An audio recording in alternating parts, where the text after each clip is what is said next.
We proudly welcome artist Samantha Sherry as our sponsor on the How to Love Lit podcast. Sam is a world-class artist specializing in animal portraits. We invite you to check out her work at samanthasherry.com. Tell her Christy and Garry sent you. Again, samanthasherry.com.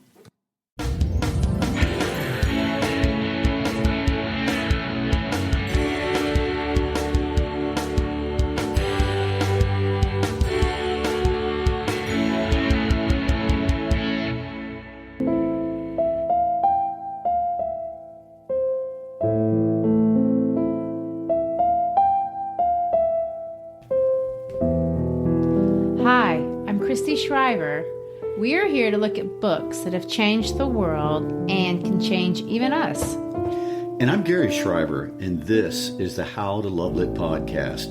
This is our third episode featuring the great Dr. Elie Wiesel and his Holocaust memoir, Night.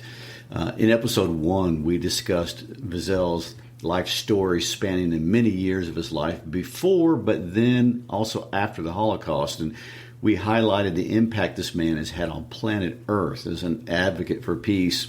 He stands out among the greatest advocates for peace in the 20th century, which also has happened to have been our most genocidal century in the history of our planet. And he spoke of the necessity of man as a matter of survival to forgive, to seek morality and ethical values, and to honor the sanctity of human life and pursue the wisdom to distinguish between evil, revenge, and justice. That's a lot. Well, it is a lot. And last week we went back in time to Sayet and listened to little Elie as he introduced to us his friend Moshe the Beetle, his family, his world. And we watched his world shrink smaller and smaller until he and his family were confined into a cattle car where they ironically longed, they couldn't wait to reach their final destination, which was the ultimate situational irony because the place that they longed to reach carried the name of Auschwitz, a place they had never heard of, but a place the world must never forget. Garry, this story is just infinitely sad. Well, it is incredibly sad, and it's the value of it, though, that helps us take time to look at it. And there's a part of me that rejects wanting to even know about this. It's horrible and is a reminder of evil. And yet Wiesel, as a writer, was absolutely obsessed with memory. His greatest fear was that one day humanity would forget about the Holocaust and that we would whitewash it and pretend it didn't happen or change the way it happened in our collective memory to make it something that it really wasn't. And he wanted to make a mark through the written word to fight that. But that leads us to an incredibly important question historians who study the Holocaust discuss, and that is, what should we take away from the study of the Holocaust? Well, not that I know, but for starters, memory of any kind, if it's your personal memory or the collective memory of a group, it's incredibly powerful. It feels like it's a part of being human. There's so many reasons to treasure memory. For me personally, you and I, we love to travel. And a lot of that has to do with the fact that when we travel and explore together, we create memories, not just in our head, but in our heart. Some of my favorite memories of my children's lives come from trips that we took together. I can remember my mom, who died many years ago, but sometimes when I hear songs or eat certain foods, I relive her through memory and through that love and the lessons that she taught me.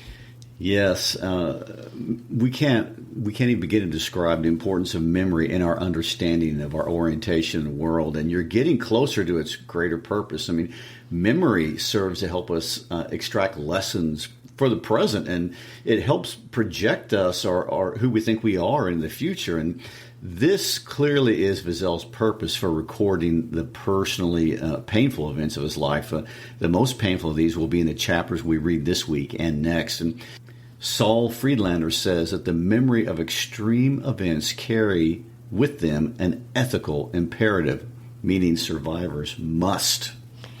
Well, another thing, as far as writers and survivors go, witnesses like Wiesel or Friedlander, among many of the others who have recorded horrific events, they all seem to agree that by recording these events, we have a tool for combating apathy towards human history. And it's easy to feel apathy about history, especially when we're living comfortably in the present. And they feel like encyclopedia entries, like when we talk about Kublai Khan and Julius Caesar. These were ruthless, horrific men who did terrible things, but they don't evoke any emotion. It's something else when a witness tells his or her personal story and what that means. You're exactly right. And here we see why public memory, or especially collective memory, really matters. And memory gives people a tool to resist destructive things sometimes, things that are even natural at the present moment. And this can be very practical and helpful. Well, I understand that for historians. For us non-history people, there's another side that I want to ask. What is the point? Isn't it sometimes better just to forget about horrible things, even personal things, or certainly collective things? Wouldn't Wiesel have been better off to just let the past be the past, put it behind him, so to say? Sometimes isn't it better for people to do that, for cultures to just let go? I mean, Auschwitz was so horrific. It clearly is one of the greatest symbols for the capacity that man has within him to be evil. Is it in remembering them, that maybe we glorify them and give them a place when we really shouldn't? I know there's that cliche that those who don't know the past are repeated to doom it, but is there any validity to that sort of kind of thinking? Well, the first thing I want to say about that, memory serves a very important function to help you orient yourself in the world. And that's really what I feel like Wiesel is trying to do. He's trying to orient the world as to what went on and what happened. And you use your memory to define who you were in the past, and you also use it to project who you're going to be in the future. And I think those are very evident in the way he's preserving memory through this book. And anyway, as far as those who are not aware of the past are doomed to repeat it, yeah, that is a cliche. And I'll concede this. Historians are really not in agreement if that cliche is even true all the time. And sometimes memory creates things like feuds that go way back, tribal conflicts that last generations and things of that nature. So it's so difficult to understand what to do with our memories. How should we let them orient our future is not really simplistic. And we can't really understand what it means. I mean, again, back to the great Holocaust historian Saul Friedlander, he points out that the Nazi regime was unique among all genocides because they took it upon themselves to envision and technologically construct a world through killing so as to determine a set of criteria by which they should determine which group should be allowed to live on Earth. And beyond that, they industrialized that whole process. And it's incredible to think about.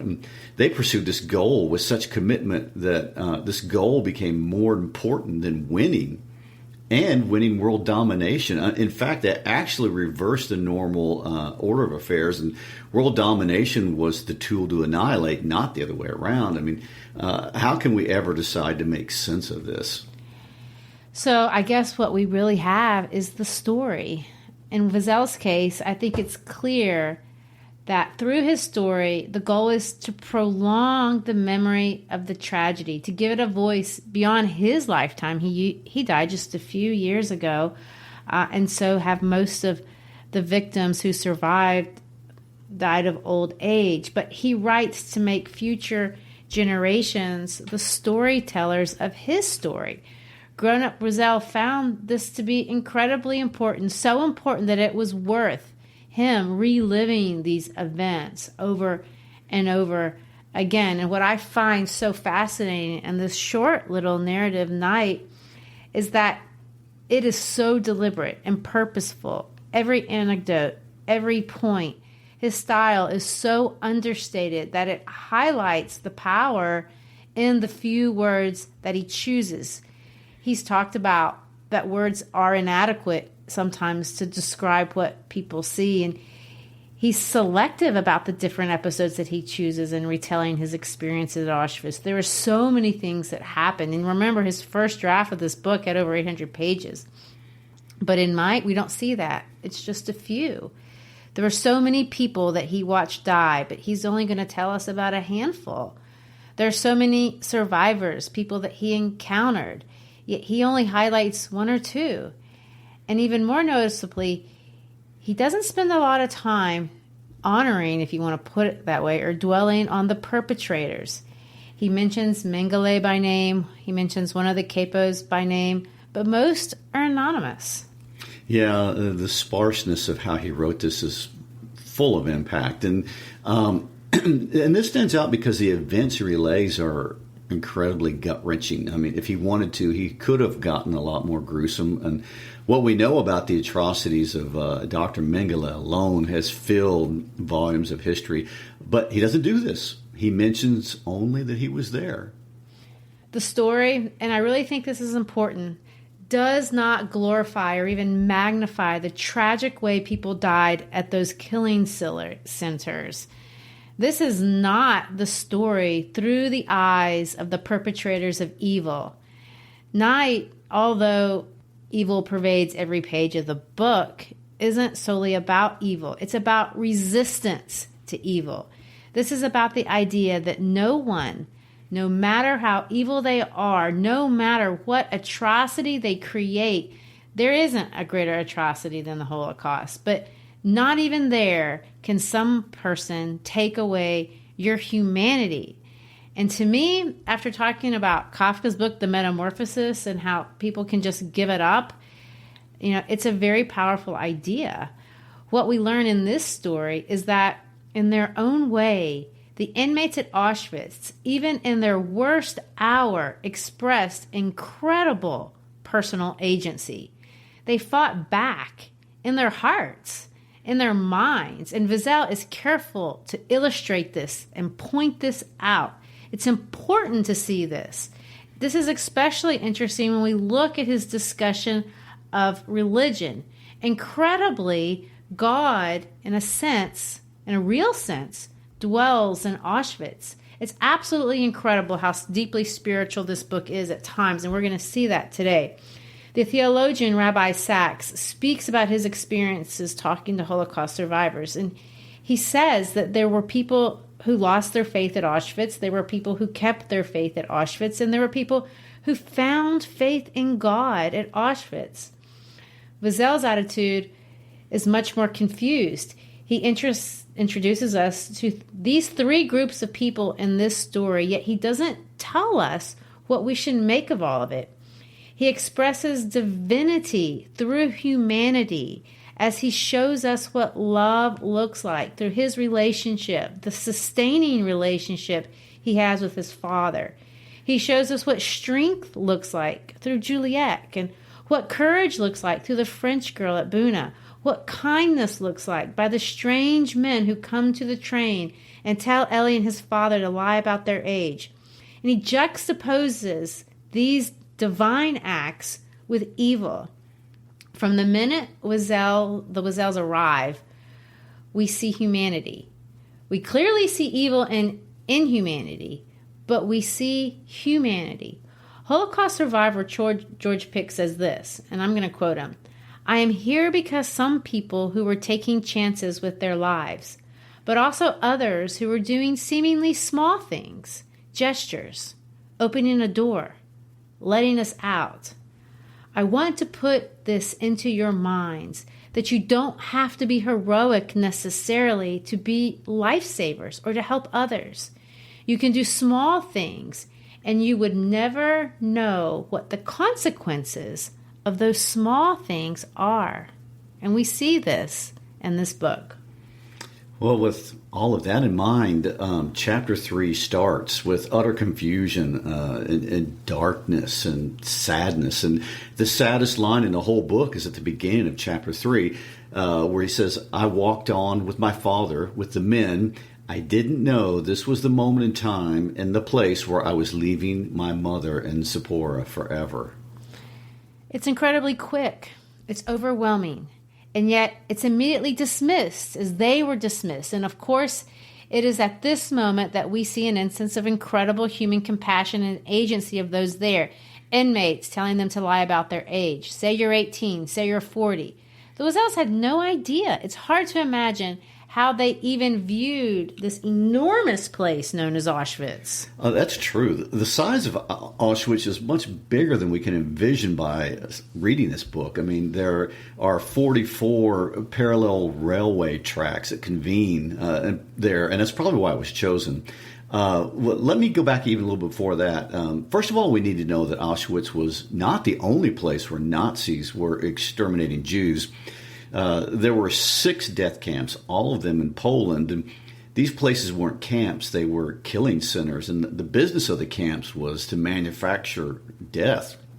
I mean, it's set up exclusively to create mass murder of human beings like an assembly line, and in these places, those who are selected out for survival are only selected out in order to support this industry that they're caught up in. And Jews were a minority in the concentration camps, but more than half of the Jews killed during the Holocaust were killed in the killing centers, not in the concentration camps. So you're making a difference between killing centers and concentration camps. Yeah, and I make this distinction because there were other slave labor camps or concentration camps beside the death camps. And Auschwitz was actually originally a slave labor camp that was retrofitted to become a death camp. And what we have at Auschwitz is a massive operation beyond what any person could really ever conceive. I mean, at its peak in the summer of 1944, Auschwitz I covered 40 square kilometers in the core area and more than 40 branch camps dispersed within a radius of several hundred kilometers. And in 1944, there were about 135,000 people and 105,000 registered prisoners and about 30,000 unregistered that were in the Auschwitz complex, which accounted for 25% of all the people in the entire concentration camp system. Well, Elie arrives in what we now know is Auschwitz II or Birkenau. Later, that we're going to see that he's moved to Auschwitz I and then on to Buna. So there's the Auschwitz, the big one, and it's subdivided into these other places, Auschwitz I, II, and Buna. Right, and Auschwitz II, or Birkenau, was the largest of the more than 40 camps and subcamps that made up the entire Auschwitz complex. And Auschwitz stands out because the scale of what went on there is beyond anything that happened at the other killing centers. And it only existed really for 3 years. And in October of 1941, it was supposed to be a camp for 125,000 prisoners of war. And it opened as a branch of Auschwitz in March 1942. And ultimately, we were, as we now know, in its final phase from 1944, it also became a place where prisoners were concentrated before being transferred to slave labor camps, if that was going to happen at all. But the majority, probably about 90% of the victims of Auschwitz concentration camp died in Birkenau, and the total is around 1 to 1.2 million people. And, of course, we know now that the majority, more than 9 out of every 10, were Jews.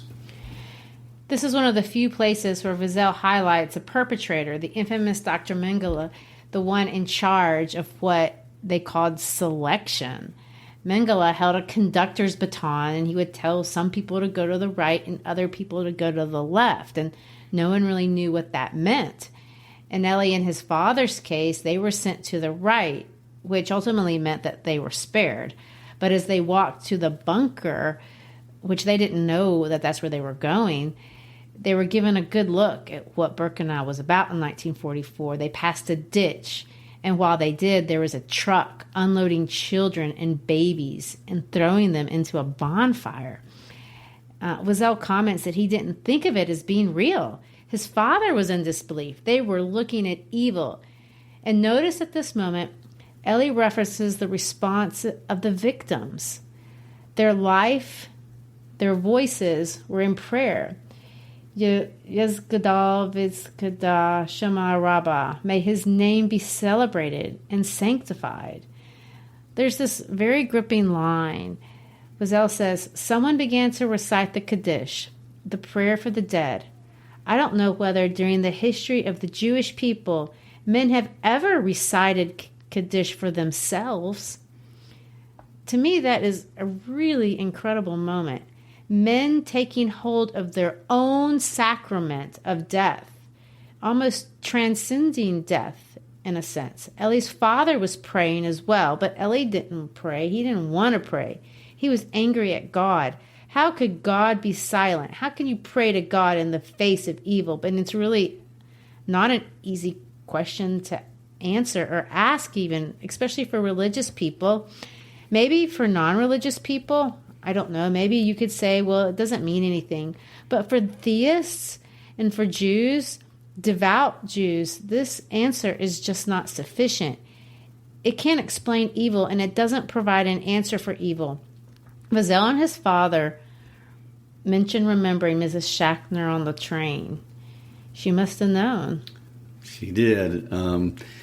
Let's have this discussion about evil for a second. I mean, evil is really characterized by two things. First, for something to be evil, there is an idea that it lacks or does not have necessity. There's no reason for it, and we feel this when it occurs. What is the point of a killing center? And secondly, evil is voluntary. I mean, these perpetrators were not being forced. They were voluntarily digging ditches and processing inmates and industrializing death. And modern materialistic thought doesn't really like to think that there is such a thing, that this could be possible. Many of us want to say that people aren't really evil. They just do bad things out of necessity, and we can wrap our brains around that. But just like it's not evil when a lion eats a deer, it's sad, but it's not evil. I mean, we'd like to argue that humans work like this, that if someone steals, they must have a good reason for it, and maybe they were hungry, and maybe they had some reason. But what we see here in this book is not that. They go to the barber. The SS arbitrarily hit them randomly at all times for no reason. They're forced to run everywhere, although there's no hurry. There's just no necessity in all this was going on. Well, and we like to believe that there could be an explanation, because maybe in some sense it gives us hope that if we could find the explanation, then we could cure it. Like we could any disease. We can cure inequalities in the world, and we wouldn't have to be afraid of evil. Maybe we can even cure evil. But it seems that Wiesel and his father look around, and they're just stunned about what you're talking about. The pointlessness of all of it. There is just no necessity. And yet, so many people are volunteering to participate, and you can argue that it's war and there's pressure, but that doesn't satisfy. From the train conductors to the SS to the doctors, even the capos who were prisoners themselves, they are choosing evil. And then there's that iconic, infamous sign, Albeit macht frei.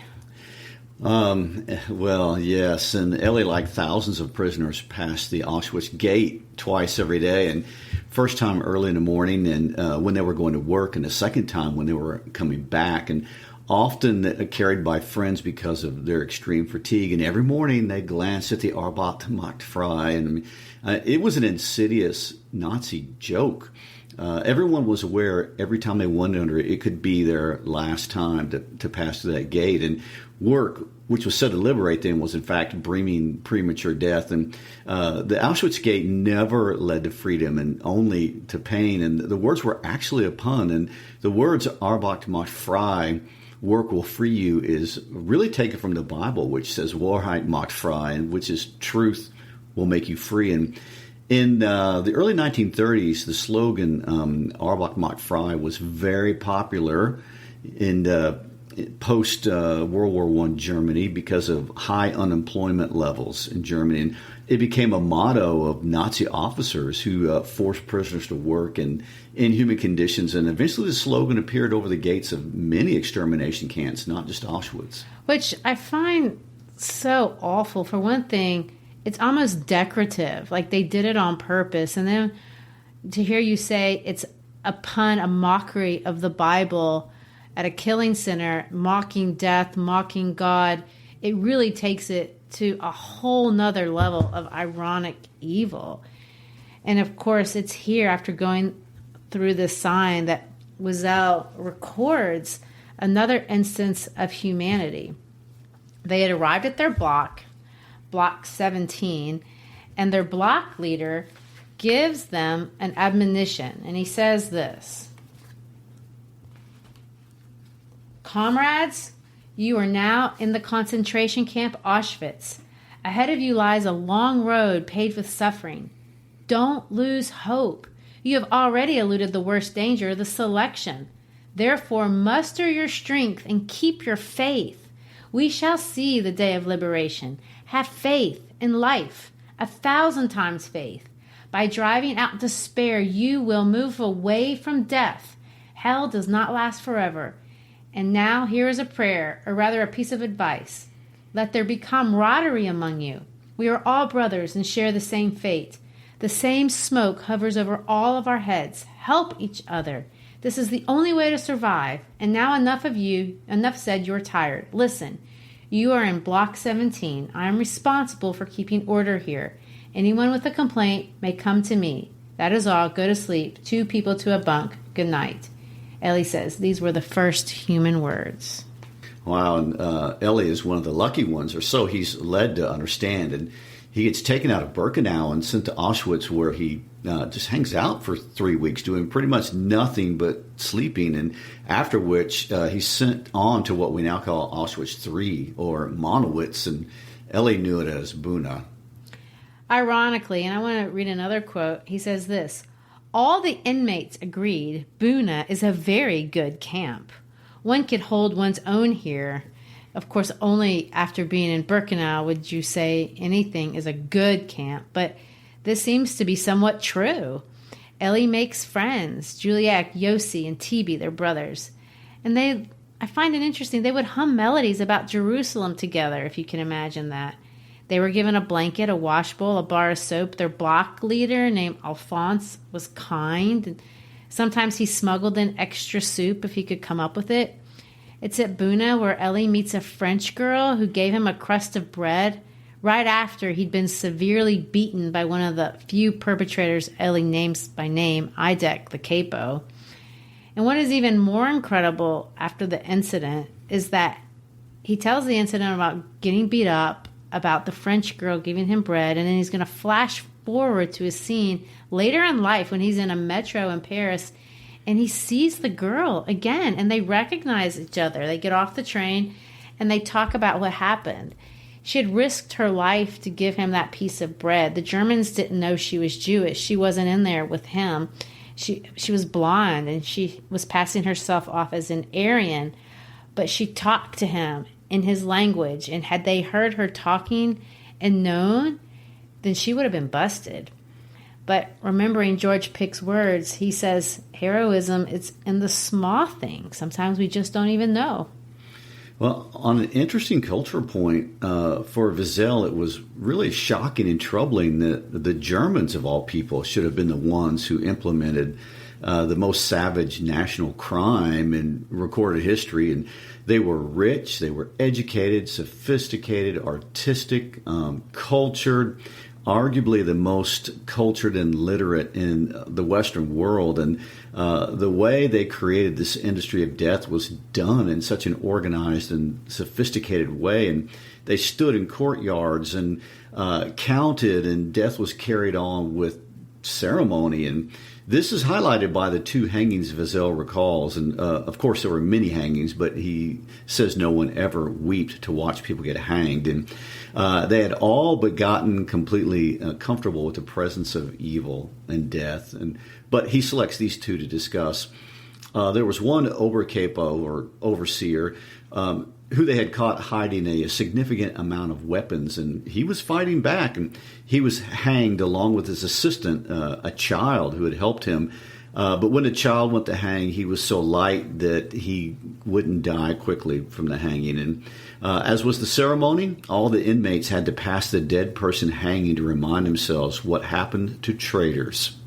When Elie walked past the little boy, he was still alive. He agonized over this issue. I've heard him say several things about this issue of culture and evil. He raises it all of his life. It seems natural to assume, we all assume, that it's through education and culture that people become more humane and kind. But what Elie sees in the camp is that there isn't a correlation between education, culture, and good and evil.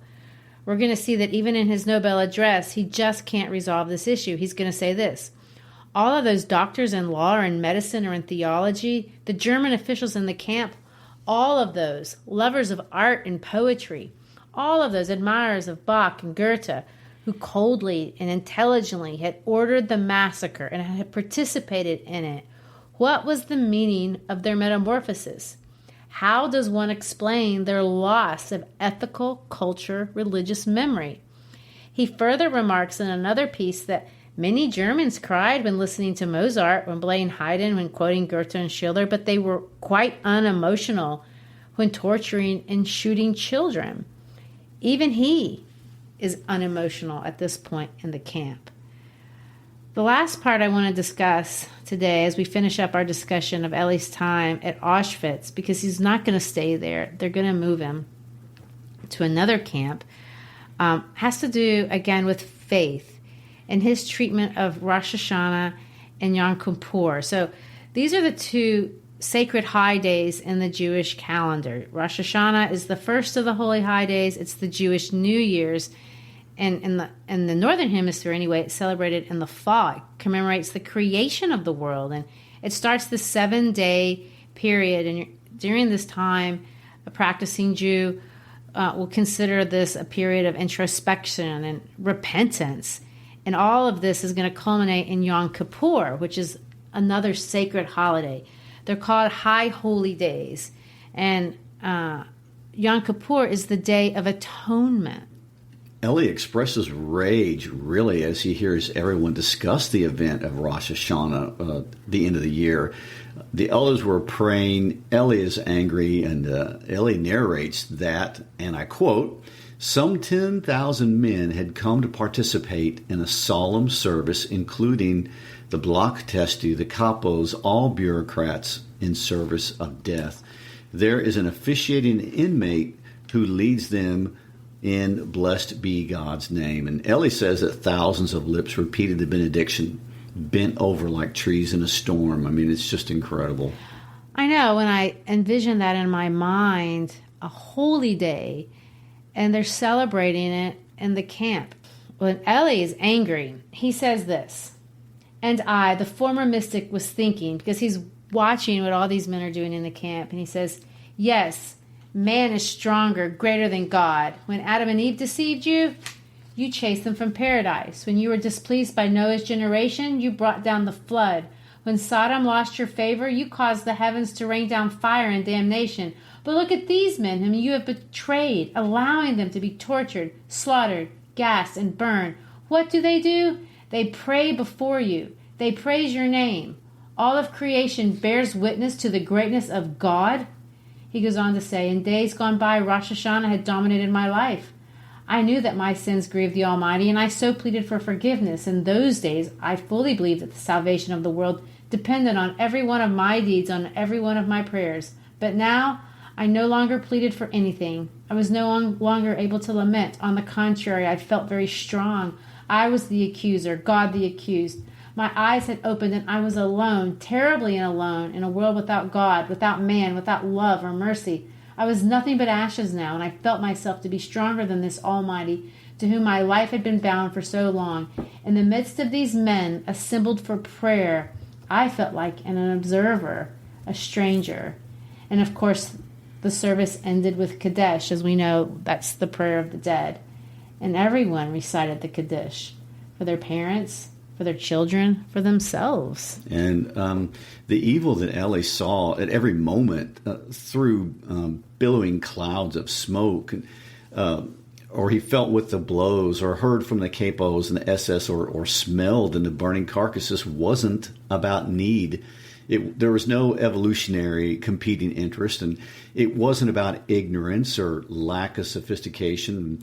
Evil could not be explained, and it couldn't be combated through education or money. And although Elie couldn't understand it or even see it, what he was witnessing were people fighting the evil and resisting the evil and not being consumed by it. And it's Truly remarkable that many survivors from the Holocaust bring out this same truth of resistance that is through love and forgiveness and redemption and this connection to the divinity. But what are we to make of it? Elie's just telling us what he saw. He can't make anything of it, it seems.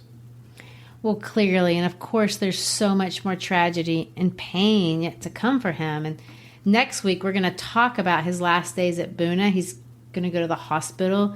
They're going to be evacuated in what history has since called death marches. And then we're going to see the days when Elie gets liberated from Buchenwald. But what I want to end this episode with is some of the most famous words that Elie Wiesel ever wrote. These are from back at the beginning of chapter 3 after he arrives at Birkenau. Garry, can you read these lines? Never shall I forget that night, the first night in camp, which has turned my life into one long night, 7 times cursed and 7 times sealed. Never shall I forget that smoke. Never shall I forget the little faces of the children whose bodies I saw turned into wreaths of smoke beneath a silent blue sky. Never shall I forget those flames which consumed my faith forever. Never shall I forget that nocturnal silence which deprived me for all eternity of the desire to live. Never shall I forget those moments which murdered my God and my soul and turned my dreams to dust. Never shall I forget these things, even if I am condemned to live as long as God himself. Never. It's written in what we call an anaphora. An anaphora is when you start every sentence with the same word or the same phrase. Now, when writers or even speakers repeat things, we repeat things that we want to emphasize. We mean it's important. We repeat the things sometimes that we want to memorize. In this case, as we look at these words, we see something repeated. He's using the same phrase. Never shall I forget. That's the idea. Never forget. He will never forget. We must never forget. He's entrusting us with these images. And notice that the number 7 is a sacred number. The number 7 is the number of divinity. This passage is in reference to God. There's 7 times it's repeated. But it's definitely a negative passage. He's not praising God like his father had done. He's not cursing God either. It's a paradox. Never shall I forget these things, even if I am condemned to live as long as God himself. Never. He doesn't want to live as long as God. And one night, a little boy, just one day before, full of life and hope, is destroyed. But yet we know that really Wiesel doesn't end his life with despair. He doesn't forget. And God is not murdered. His soul isn't murdered. The power of evil can only go so far and no further. And I think there's real hope in that. I do too. Thanks for being with us today. Thanks for joining us as we look at books that have changed the world and books that change us. If you enjoyed the podcast, make sure you check us out on our howtolovelit.podcast.com page, on our How to Love Lit podcast Facebook and Instagram pages. Keep up with what we're doing and the developments as we look at more books that change the world. Peace